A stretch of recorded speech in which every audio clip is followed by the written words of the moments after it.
अस्सलामुअलैकुम।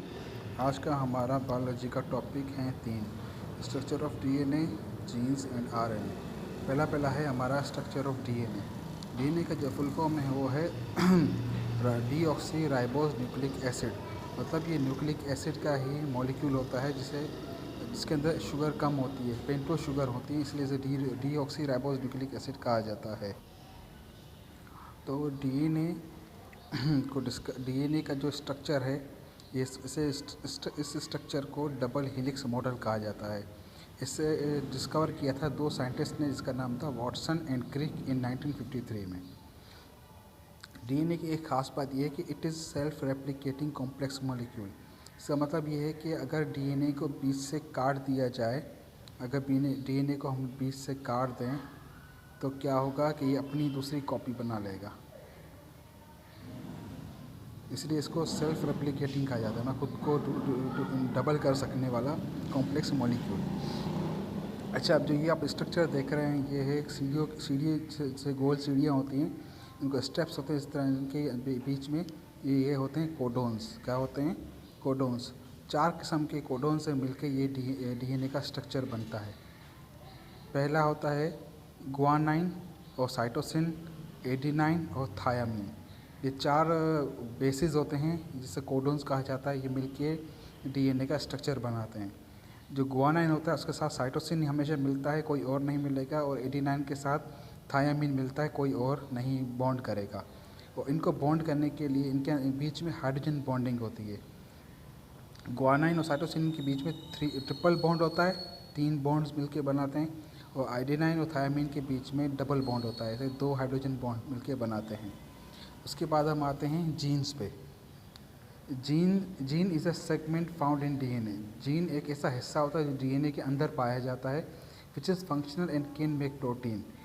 कोई डीएनए के बहुत से हिस्से होते हैं, इनमें कोई ख़ास हिस्सा जीन होता है जो फंक्शनल होता है। फंक्शनल मतलब काम कर सकता है, और वो प्रोटीन बनाता है।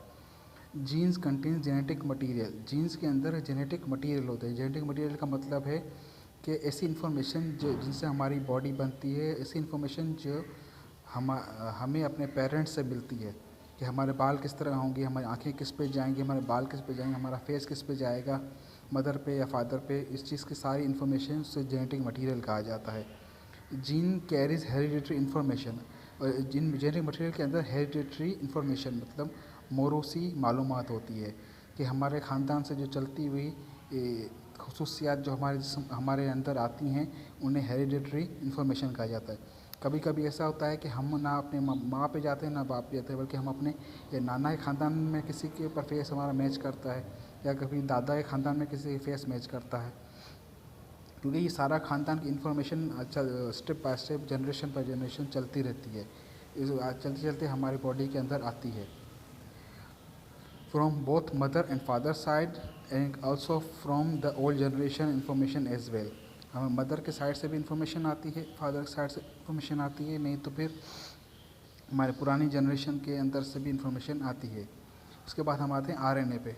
आरएनए का फुल फॉर्म है राइबोज न्यूक्लिक एसिड। आरएनए के 3 टाइप्स होते हैं, आरआरएनए, एमआरएनए और tRNA. MRNA made from DNA. जो एमआरएनए होता है वो डीएनए से बना हुआ होता है, और ये न्यूक्लियस के अंदर पाया जाता है। It carries message from DNA to ribosomes. उसका काम होता है मैसेजेस को डीएनए से निकाल के ले जाना और राइबोसोम्स तक पहुंचाना। उसके बाद है rRNA, made in nucleus. RNA जो होता है, आरआरएनए जो होता है वो न्यूक्लियोलस के अंदर बनता है। वो जो हमारी सेल्स के अंदर जो 80% जो आरएनए पाया जाता है वो आरआरएनए ही होता है, और ये सिर्फ राइबोसोम्स के अंदर पाया जाता है। एमआरएनए न्यूक्लियस के अंदर पाया जाता है, और आरआरएनए राइबोसोम्स के अंदर पाया जाता है। उसके बाद है tRNA. TR brings the amino acids to the protein making.